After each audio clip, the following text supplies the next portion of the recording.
Pois é, meu caro cidadão de bem, é inegável que Bolsonaro foi e é o maior líder político que o Brasil já viu. Isso não tem discussão, você pode achar que é o Lula, pode achar que o Kassab é o maior líder, não é, tá? O PSD teve o melhor resultado, coisa que ele nem tinha. Há pouco tempo atrás, o PSD tinha 0 prefeituras de cidades grandes. Mas o Bolsonaro, ele conseguiu se consolidar, né, como uma grande liderança. Mas ele não tem a máquina na mão e, sabe, foi minado, de certa forma, inclusive pelo próprio Centrão. Costa Neto que o diga, não é? Mas o que eu posso dizer para vocês? Teve um comentário que eu achei super interessante do Guga Santos, né? Do Guga Santos aqui nos comentários de vocês. Ele escreveu o seguinte: Sandro, amigo, não vejo político inocente. Nenhum político é inocente. Tudo é jogo de interesse. Sempre tem os que ganham e os que perdem. Bolsonaro, no meu ver, já fez o papel dele de abrir os olhos. Se eu fosse ele, caía fora dessa política asquerosa.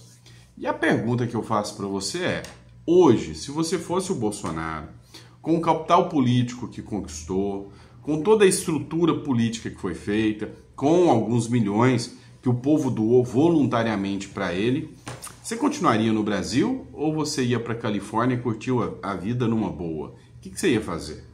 Porque assim, eu sinceramente, eu não nego para vocês, na condição do Bolsonaro, sendo o alvo direto, né, dessa política maluca e do STF, eu não sei se permaneceria aqui no Brasil. Talvez fora do Brasil seria até mais interessante o Bolsonaro estar. E você, o que você pensa sobre isso?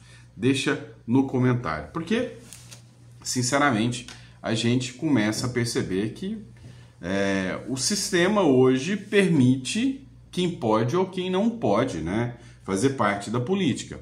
Exemplo claro é o próprio Bolsonaro, que se tornou inelegível. Exemplo claro, para mim, foi o recado para o Melo Araújo, que foi dado dizendo: ó, você participou de um evento na porta de um quartel. Se precisar, a gente te derruba. E aí, o que é o seu posicionamento? Coloca no comentário que eu quero saber, tá bom? Vamos lá, pessoal, ó, não esquece de se inscrever no canal, isso é importante pra caramba pra gente. Também lembra você que caso você não tenha feito o download do livro ainda, tá aqui na descrição, o Revolução contra o Sistema, né? Como o Bukele conseguiu resolver o problema em El Salvador. É o último dia, tá? Amanhã é o último dia para você fazer o download do livro, então aproveita, corre, pega essa oportunidade lá, tá bom?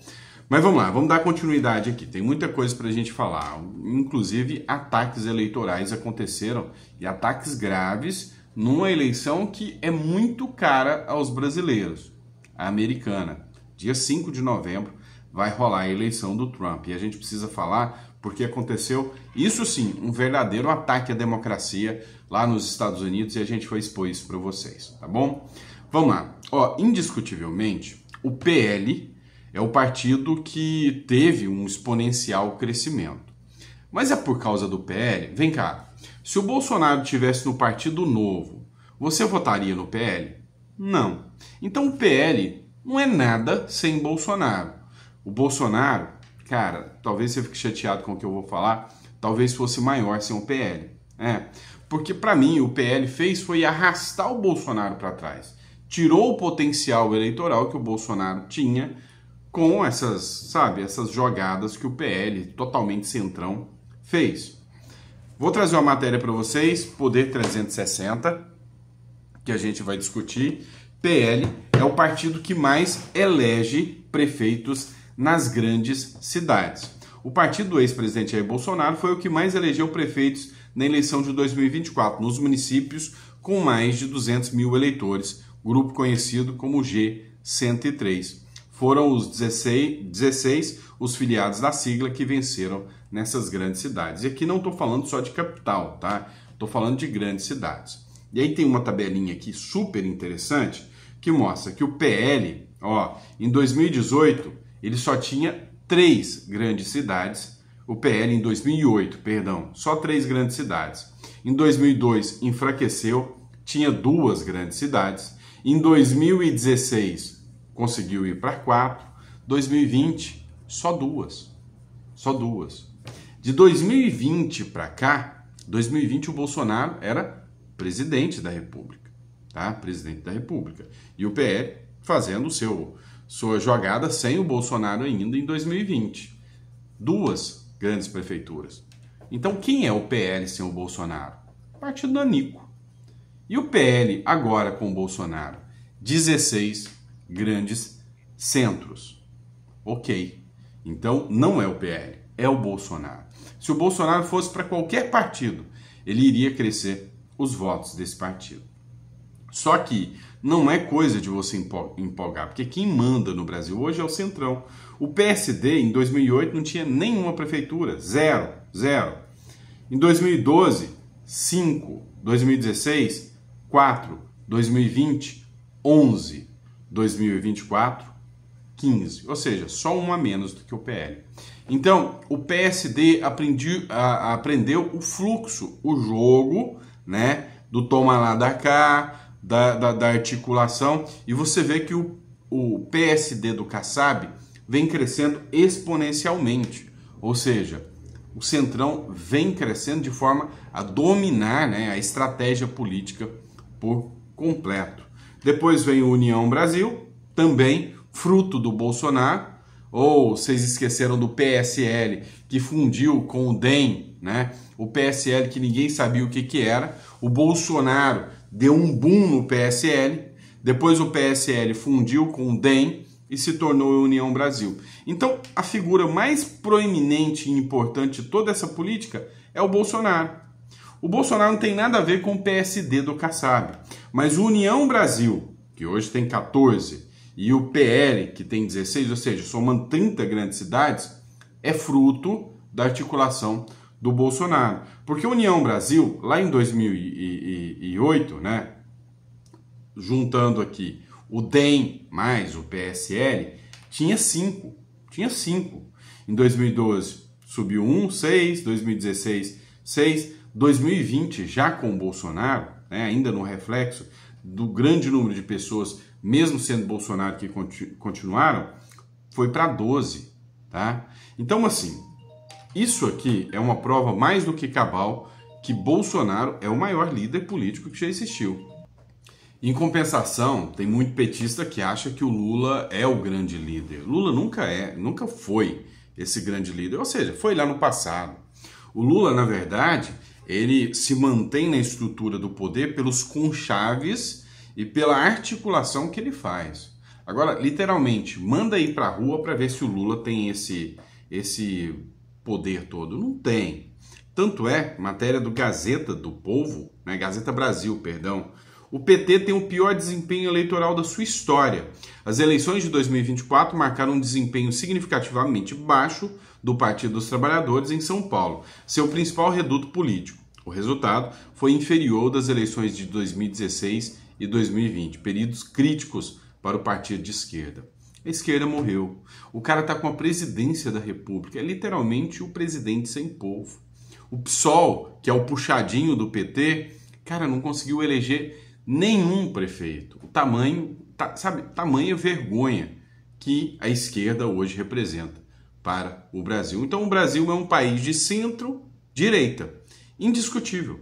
A esquerda foi o pior cabo eleitoral que poderia ser para ela mesma, e foi um ótimo cabo eleitoral para a direita, porque quanto mais a gente vê a esquerda atuando, quanto mais a gente vê a atuação do Lula, mais ranço a gente toma. Mas o Bolsonaro passará, né, por uma prova de fogo, não tenham dúvidas sobre isso. A minha visão, e aí se vocês quiserem ficar chateados comigo, tudo bem. A minha visão é que o Valdemar da Costa Neto é um cara que realmente está tentando sabotar o próprio Bolsonaro. Não é um cara que quer ver o crescimento do Bolsonaro. Ontem vocês viram um vídeo onde o Valdemar da Costa Neto chamou os presos do 8 de janeiro de golpistas, teve que fazer uma nota, o PL fez uma nota falando que ele só falou aquilo porque os jornalistas disseram e ele só repetiu o que os jornalistas falaram, né? Mas não pegou bem, pegou muito mal. E aí com o caso, né, da anistia, que estão vendendo para você, estão articulando para o Bolsonaro poder concorrer em 2026. O Carlos Bolsonaro fez uma publicação dizendo o seguinte, que não basta, né, esses políticos, e para mim foi uma indireta para o Tarcísio. O Carlos Bolsonaro falou, olha, eu estou vendo muitos políticos que cresceram com base no Bolsonaro, dizendo aí que, ora, Bolsonaro é o Bolsonaro em 2026, mas não fazem nada para isso. Não fazem um passo para articular para que o PL da anistia seja aprovado. Então você viu algumas pessoas como o Tarcísio de Freitas falando, não, ou o Ciro Nogueira, não, Bolsonaro em 2026, o Costa Neto, não, é Bolsonaro em 2026, mas não movem um passo para que esse PL da anistia seja aprovado e que o Bolsonaro possa concorrer em 2026. Então, é aquele bom e velho rolando lero, sabe? Estão enganando o Bolsonaro, o Carlos Bolsonaro já soltou essa indignação aí. Agora, sob pressão, o Costa Neto falou, não, veja bem, o PL da anistia que nós estamos articulando com o Lira é só para os golpistas, né? Só para os golpistas, não é para o Bolsonaro, não atinge o Bolsonaro. Entenderam? Que realmente eles não estão fazendo nada. E agora, o Costa Neto já mudou a sua versão. Não, eu acho que talvez não o PL da anistia, mas o que eu vou fazer? Matéria aqui do Vista Pátria, para quem quiser confirmar. Vou pedir para o Lira convencer o STF a baixar a pena dos condenados pelo 8 de janeiro, disse o Valdemar da Costa Neto. Ou seja, peraí, não é que eu vou brigar pela anistia do Bolsonaro, eu já falei que não.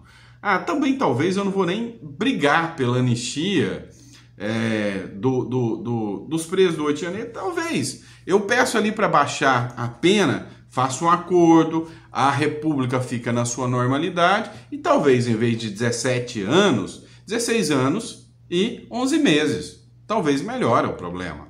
Então assim, o que eu vejo hoje é que o Bolsonaro se tornou refém, tá? Se tornou refém.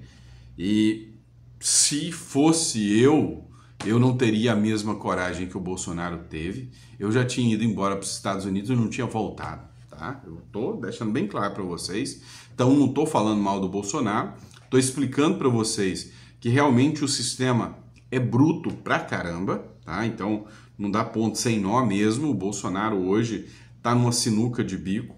E agora, a única forma que a direita teria para se consolidar seria com um Senado forte em 2026. Lembra que o Costa Neto apostou e falou, não, nós vamos ter 1.500 prefeituras, a aposta do PL é alta. Pois é, um terço disso foi o que eles conseguiram, um pouco mais de 500 prefeituras, o que já é muita coisa, não é fraco, já é muita coisa. Mas o problema é que agora, dentro de todos os conchaves, hoje um grande líder de direita, né, ou centro, é o Tarcísio de Freitas, né? Então, assim, todos os demais governadores, que são governadores de direita, são centro-direita. Então, acostume-se com o centro-direita, porque eles vão dominar o caminho por muito tempo. E o Bolsonaro, aqui no Brasil, ele tem que se posicionar. Por quê? É o Senado.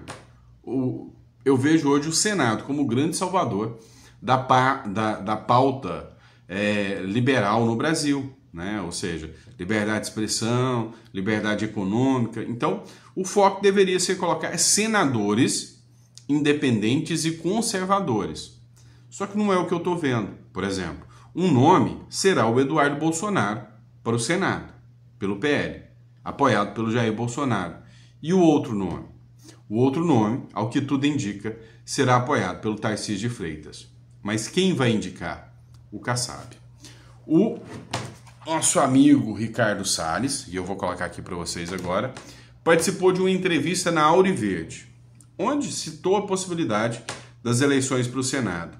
O Pitoli, tá, que é um cara, assim, 100% apoiador do Bolsonaro, o Pitoli, ele falou, cara, que o Bolsonaro vai errar muito se deixar na mão do Tarcísio para o Tarcísio escolher. O Tarcísio vai deixar na mão do Kassab. E aí a gente vai ter mais um Romário, mais um Pacheco. Lembra que o Pacheco é do PSD? Ou seja, só vai ampliar aquele grupo de parlamentares do PSD. Lembra da Elisiane Gama, que lascou com a CPI do 8 de janeiro? Pois é, PSD. Então, vai manter tudo igual. Olha o que o Salles falou aqui nessa entrevista. Salles, você toca num ponto interessante que eu entendo e vejo dessa forma com muita clareza que, sem dúvida alguma, você é uma opção para o Senado ao lado de Eduardo Bolsonaro. Para mim, fechou a questão. E você coloca muito bem quando um terceiro pode chegar para atrapalhar. E vejo essa intenção destes que aí estão. Por exemplo, uma vaga, uma eventual vaga para o Senado nas mãos de Tarcísio hoje, para mim representa uma vaga nas mãos de Kassab hoje. Tarcísio em algum momento vai ter que se posicionar com relação a isso, porque essa vaga que poderia estar nas mãos de Tarcísio / Kassab seria a candidatura do Centrão, que chegaria para dividir e automaticamente atrapalhar esse pleito para o Senado em São Paulo em 2026, Salles. Veja só, se tem uma coisa que essa eleição deixou clara, né, é que o eleitor vota com as suas próprias convicções. Ou seja, o eleitor, à direita, tem tomado suas decisões, a direita não tem dono, não será uma ordem de cima para baixo dizendo vote no fulano, vote no ciclano. As coisas não funcionam assim. Vamos lá, mas eu preciso fazer uma correção, não, um adendo ao que o Salles falou. A direita não tem dono, mas, cara, ela tem uma liderança, que é o Bolsonaro. Isso ninguém questiona. É por isso que o Bolsonaro, dentro dos seus posicionamentos, né, ele não pode decepcionar essa direita que quer um posicionamento mais concreto. Vou te dar um exemplo. O Ricardo Nunes está arrotando a abobrinha e descartando o Bolsonaro, traindo o Bolsonaro.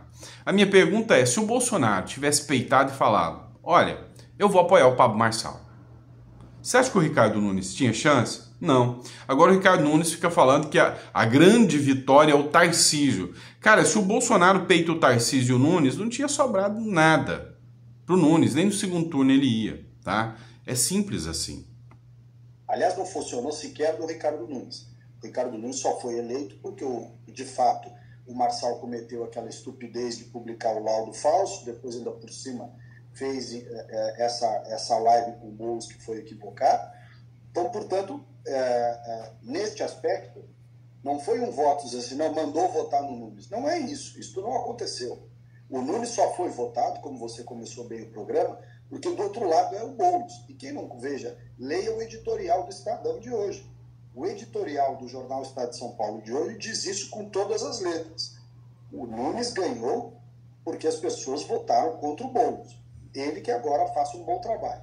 Dito isso, voltando para o assunto do Senado, nós precisamos ter clareza de princípios e valores, né? O eleitor tem o direito de escolher em cima de princípios e valores, da coerência dos posicionamentos. Contra o Centrão, vocês vão ver daqui para frente, o Centrão foi o grande vitorioso dessas eleições Brasil afora.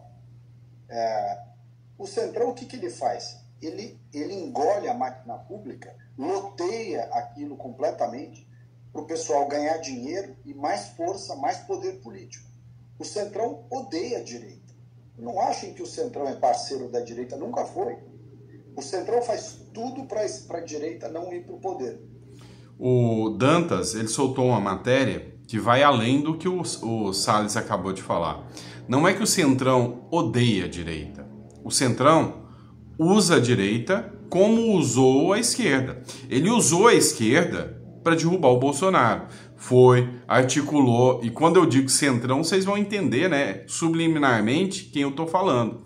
Foi lá, soltou o Lula, deixou o Lula pronto para concorrer, colocou partidos como União Brasil, todo mundo para concorrer e apoiar, né, o Lula, deixou tudo articulado para apoiar o Lula, para o Lula estar na presidência.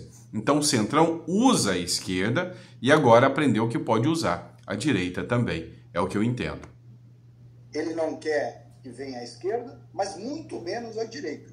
Por quê? Porque, em geral, na direita, você tem pessoas que não topam certos acordos. E com a esquerda eles fazem esses acordos. Com a esquerda eles fazem certas negociatas, certos posicionamentos. E quem é direita de verdade, quem é direita com um viés conservador, que acredita numa visão liberal da economia, que, portanto, prestigia a privatização, a diminuição do tamanho do Estado, a diminuição das boquinhas, essa visão não se coaduna com a visão do Centrão. O Centrão gosta de máquina grande, de máquina inchada, para colocar um monte de gente dentro, para ficar mamando nas tetas do governo, desviando dinheiro, nomeando apadrinhado, e com isso vai inchando, né? Tanto é que a matéria disse que há 2 dias do segundo turno, uma matéria do Estadão, há 2 dias do segundo turno, os apoiadores do Tarcísio já estavam sentados, do Ricardo Nunes e do Tarcísio também, já estavam sentados dividindo as secretarias. E aí? Isso seria a pauta da direita? Completamente o Estado brasileiro e o contribuinte tendo que pagar a conta. Salles, você toca no ponto interessante que eu entendo. Então, pessoal, e aí é esse o ponto. Vocês discordam do Salles ou concordam com o Salles, né? Concordem ou sem corda?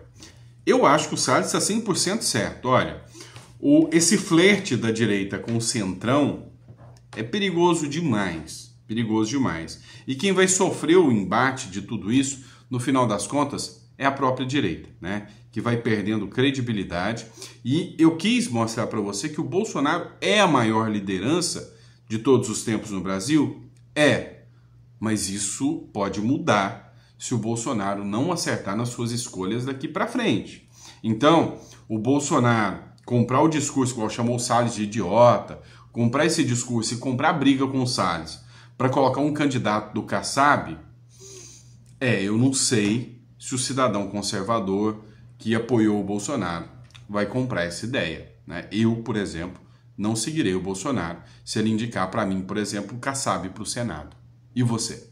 Vai seguir ou não? Coloca no comentário que eu quero saber, tá bom? E por fim, mas não menos importante, se gostou, deixa no comentário, fiquei até o final, gostei do vídeo. Se não gostou, pode falar também, tá? Só não seja ofensivo. E se você não fez o download ainda do livro Revolução contra o Sistema, faz um download do livro Revolução contra o Sistema, está disponível até amanhã para você poder entender o que Nayib Bukele, né, fez lá em El Salvador. E por fim, lembrando a você que a gente ainda essa semana quer lançar para você as inscrições, né, da primeira mentoria sobre leilão. A gente vai te ensinar tudo que a gente sabe sobre leilões de imóveis, tá? Tô vendo se a gente consegue articular uma aula para o dia 8, o início da nossa mentoria. E tem muita surpresa chegando no canal para vocês, tá bom? Grande abraço, fiquem com Deus e até o próximo editorial. Abraço!